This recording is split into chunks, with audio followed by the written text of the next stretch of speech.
Arteta, mbio za ubingwa, anakutana na Bournemouth ambao haina mwendelezo mzuri kwenye ligi kuu ya nchini Uingereza hivi sasa. Unakuwa mchezo aina gani kwa Arsenal?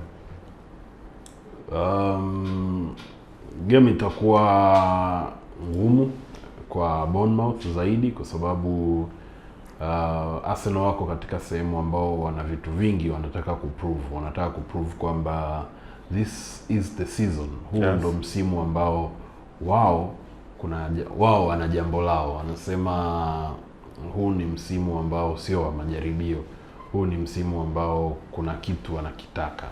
Na ukiangalia mwendelezo wao kwenye Premier League ni mzuri, hawajapoteza in very many matches.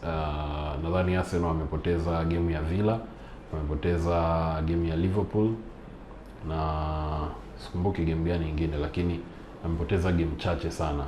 Na Bournemouth hana matokeo mazuri. Kwa hiyo mzani, kama anavyopenda kusema bwana Andrea, mzani unaangukia kwamba Arsenal watakuwa favorites kushinda mechi hii. Lakini Bournemouth nao sio wanyonge, kwa sababu walicheza na Manchester United, walitoka 4-4, na si timu ambayo utasema kwamba tunaenda kupata points.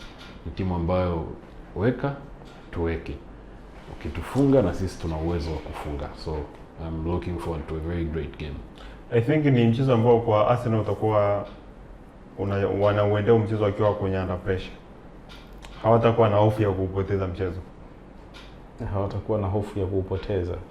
Kwa aina ya timu ambao wanayokutana nao, lakini pia kwa aina ya matokeo ambayo wamekuwa nayo Bournemouth.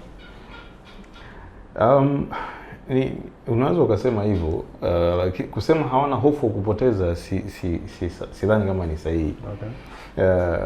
Football is a very beautiful game.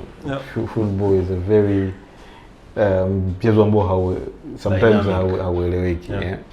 Kwa hiyo lakini tukiangalia kwa mwendelezo wa performance za Arsenal,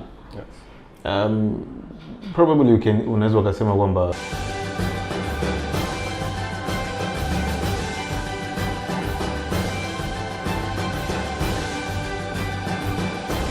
Game time, tuonavyo sisi.